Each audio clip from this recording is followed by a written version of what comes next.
Salut les béliers et bienvenue sur ma chaîne. Donc, je suis ravie de vous retrouver pour une série de vidéos de guidance pour la fin du mois d'août. Donc ça fait très longtemps qu'on ne s'est pas vu, c'est vrai que je n'ai rien posté depuis plusieurs mois. Bon voilà, j'étais occupée ailleurs. Je vous rappelle que ça c'est un passe-temps et que ça me demande beaucoup d'énergie et de disponibilité.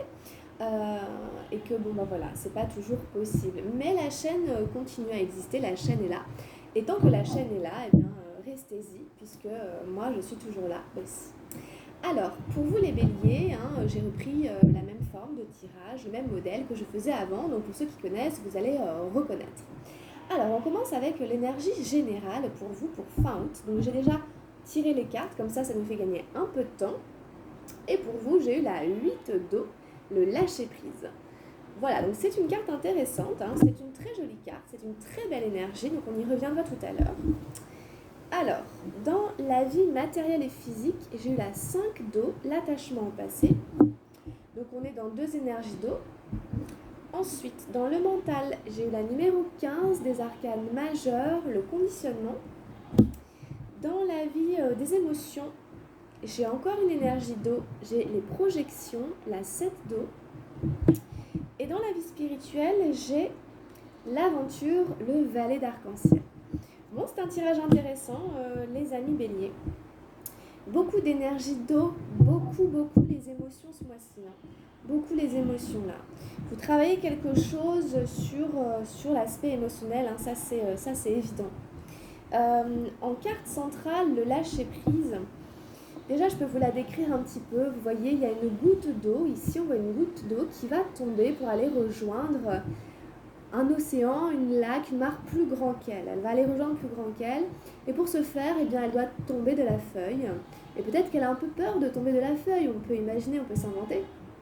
Enfin, c'est cette idée-là qu'en fait, pour passer d'un état à un autre, on doit lâcher quelque chose, abandonner quelque chose, renoncer à quelque chose, prendre le risque de la transformation, prendre le risque du nouveau, du renouveau, de la différence, de l'inconnu, et que c'est pas évident, ça nous demande un effort que de lâcher prise parce que peut-être que pendant des années on a vécu de telle et telle manière et que de faire autrement, ça nous coûte, ça nous demande des efforts. Mais c'est une super bonne carte puisque le lâcher prise est là. Donc si vous voulez, il y a de la fluidité, il y a du mouvement, il y a l'idée d'aller de l'avant, il y a l'idée que vous allez réussir à passer d'un état à un autre, à vous transformer d'une certaine façon par rapport à ce qui vous est demandé. Donc c'est hyper positif. Vraiment, c'est aussi pour moi l'état même qui est recherché quand on médite par exemple, ou quand on a des pratiques un peu spirituelles, etc. C'est vraiment ça, essayer de ne pas se cristalliser sur que ce soit des sentiments, des émotions, des idées, des pensées, accepter que tout est mouvement, que tout est impermanent et que donc nous aussi on doit muter, évoluer, lâcher, renoncer, recommencer, reprendre, retenter, tout ça quoi. D'accord ? Bon, en tout cas vous êtes dans cette phase-là, une transition quand même, une transition. Alors, dans la vie matérielle et physique, on a le 5 d'eau, l'attachement au passé.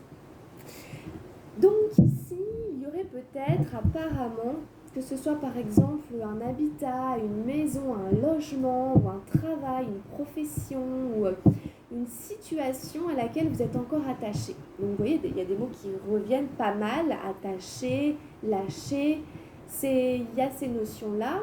Bon, et ici, voilà, c'est peut-être partie du lâcher-prise d'ailleurs, de lâcher cet attachement au passé.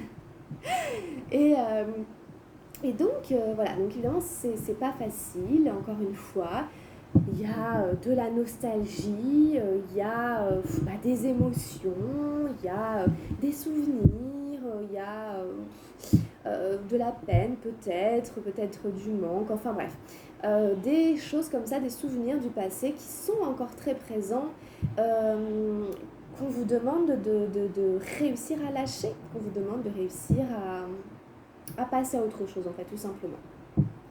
Donc vous verrez à quoi ça fait référence et c'est vraiment du domaine émotionnel, c'est vraiment des choses, enfin, comme je disais, par exemple, une maison ou un travail, une situation, émotionnellement voilà, il y avait des choses, des bénéfices, enfin, voilà. Donc c'est plutôt une attache émotionnelle ici.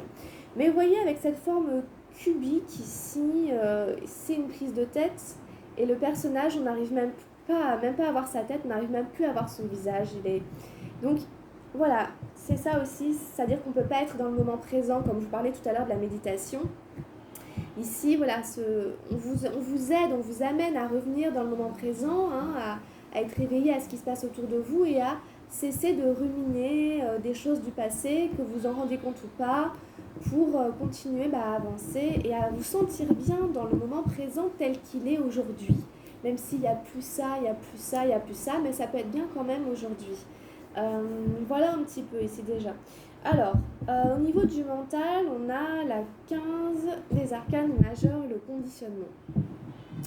Donc, on vous dit que vous avez un mental, hein, comme tout le monde, hein, vous inquiétez pas, qui a été conditionné depuis qu'il est petit, à des croyances, à une éducation, à un savoir-faire, enfin bref.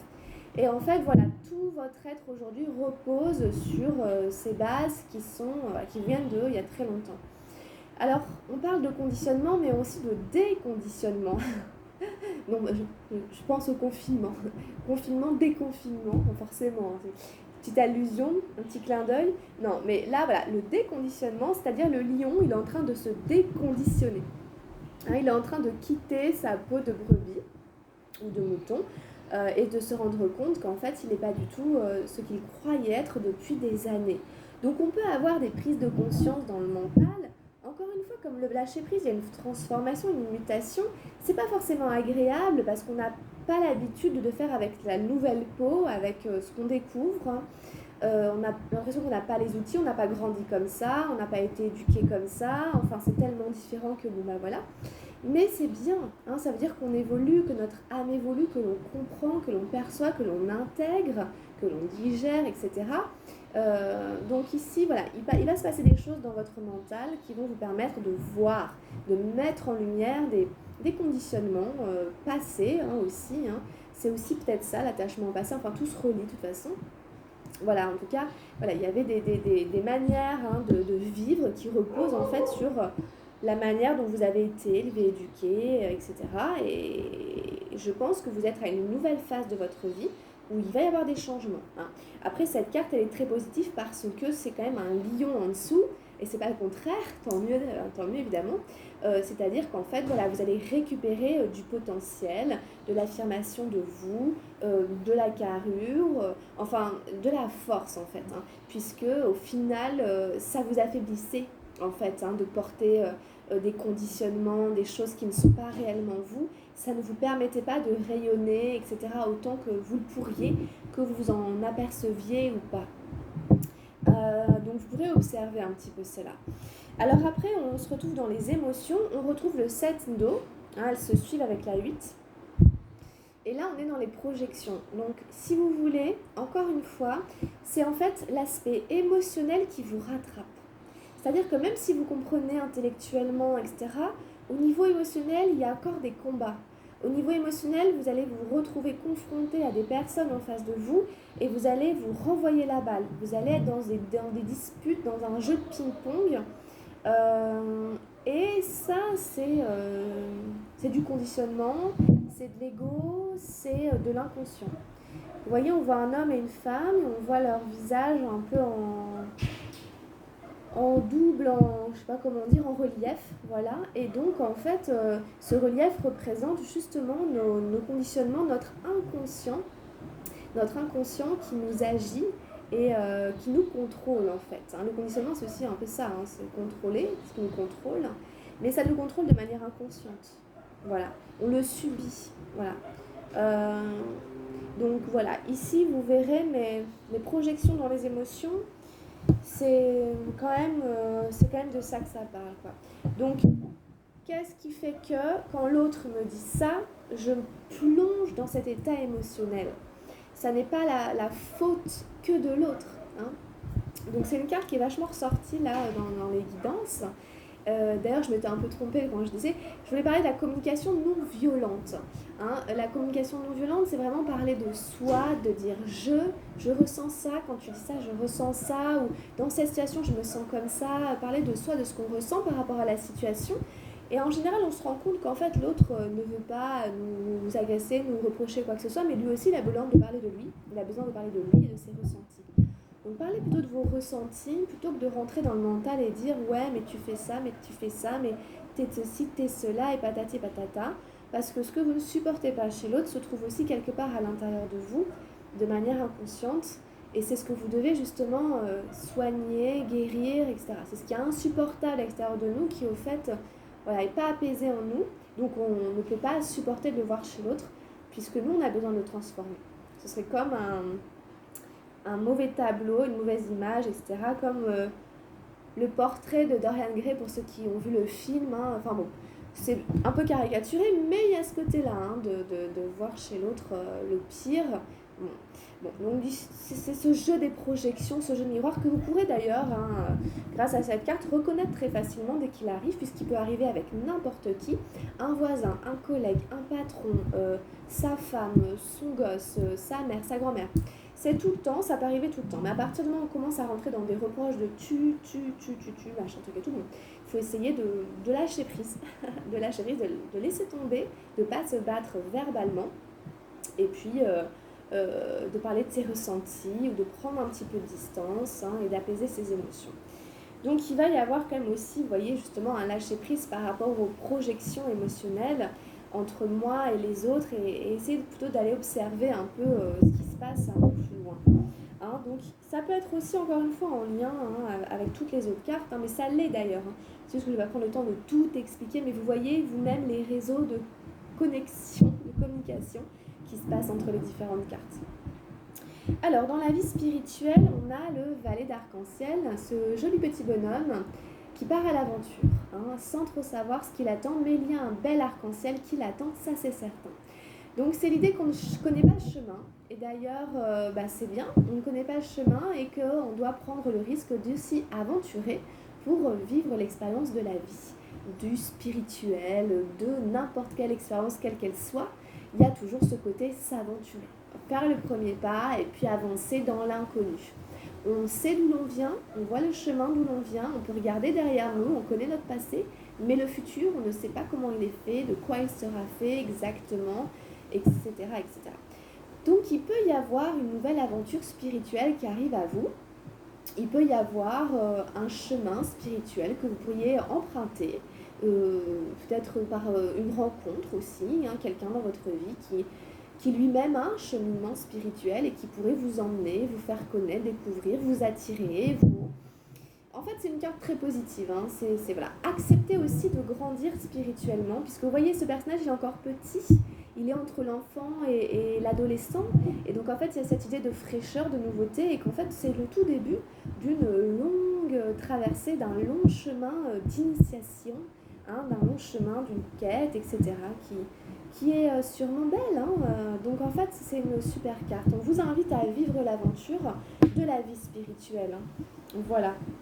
Un petit peu pour votre tirage, les amis béliers, donc assez intéressant. Alors, j'ai demandé une carte au tarot de la transformation pour vous. Je l'ai déjà prise, on va la découvrir ensemble. J'ai tiré les portes du paradis. Alors, c'est une belle carte, hein, on va la lire. Hein. Elle est couplée avec une autre carte qui est les portes de l'enfer. C'est la même description en fait pour les deux cartes. Ça dit que d'un moment à l'autre, on peut passer de l'enfer au paradis. C'est le petit ange hein, sur l'épaule et le petit diable sur l'autre épaule. Voilà. Donc ça dépend qu'est-ce qu'on écoute en soi. Hein, voilà. Alors je vais vous la décrire. L'orgueil du samouraï. Donc, voilà, ça va nous parler d'orgueil, hein, bien sûr. D'ego, comme on en a déjà parlé un petit peu, je crois.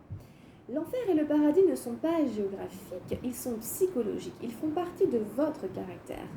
Ils existent ici et maintenant et non pas en fin de vie. À chaque moment, une porte s'ouvre, à chaque instant, vous oscillez entre l'enfer et le paradis. C'est un choix de chaque instant et c'est toujours dans l'immédiat. D'un instant à l'autre, vous pouvez passer du paradis à l'enfer et de l'enfer au paradis. L'enfer et le paradis sont en vous. Leurs portes sont très rapprochées. De la main droite, vous accédez à l'un et de la main gauche, vous accédez à l'autre. Il suffit de changer votre tournure d'esprit et votre être est transformé.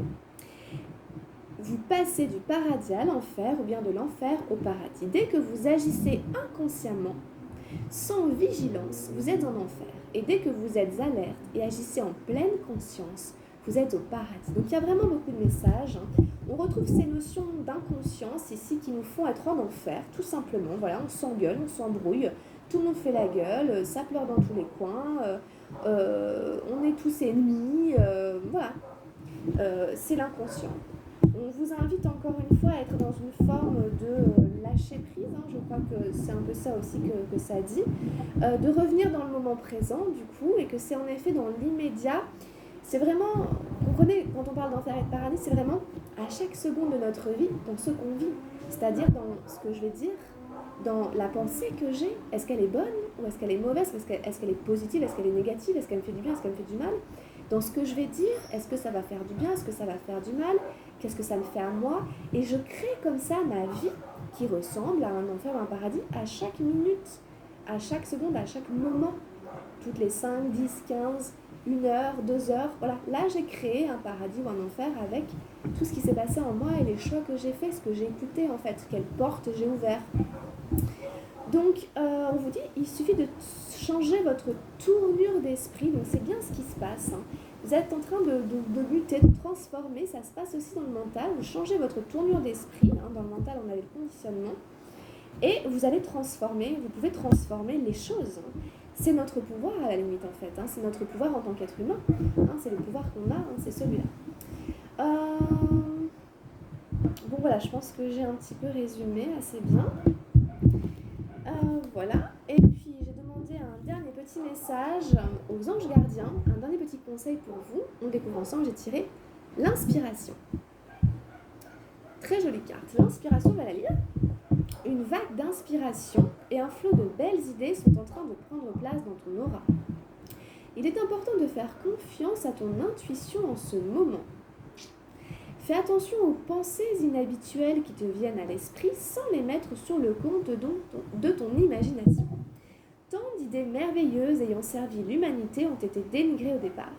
Nous, tes anges gardiens, allons t'aider à concrétiser tes idées et te créer une nouvelle réalité de vie. C'est ça, on peut créer notre réalité de vie, si on est conscient des choses les plus subtiles. C'est ça aussi l'éveil de conscience. C'est faire venir à la conscience l'inconscient. Et l'inconscient, c'est au moins 80-90% de nous, de nos actions, de nos pensées. Donc vraiment, vous voyez, on est un peu soumis, contrôlé, sans qu'on le sache, à notre inconscient, qui lui est fait de conditionnements et de blessures et de plein de choses comme ça qu'on veut nous résoudre. Et donc ici, on vous dit, si jamais vous avez des idées qui sont un peu inhabituelles, des pensées, ne pas les mettre sous le coup de l'imagination. Voir qu'en fait, c'est de l'intuition. Voilà. Essayez de ne pas mélanger imagination et intuition. D'accord ? On vous invite vraiment à faire confiance à votre intuition. D'accord ? Voilà, un petit peu les amis. Vous êtes inspirés, vous êtes une personne inspirée, donc écoutez ça. Merci beaucoup d'avoir suivi cette guidance. Donc du coup, moi je vais faire tout de suite votre guidance sentimentale. Donc je vous invite à venir la regarder. Pensez à liker la vidéo si elle vous a plu, ou à vous abonner, ou à faire tourner la vidéo si vous pensez que ça peut aider quelqu'un. Et puis sachez aussi que je continue toujours à faire des guidances personnalisées et que vous pouvez me demander, prendre rendez-vous en m'envoyant un message sur Messenger à Camille des Îles ou aussi via Instagram. Je viens juste de créer une petite page Instagram pour qu'on puisse communiquer, ou par mail à camilledesilles@gmail.com.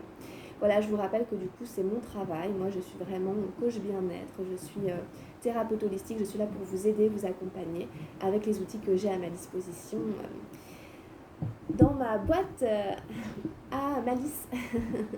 Voilà les amis béliers, prenez bien soin de vous, je vous embrasse très très fort et puis à tout bientôt, gros bisous, ciao ciao.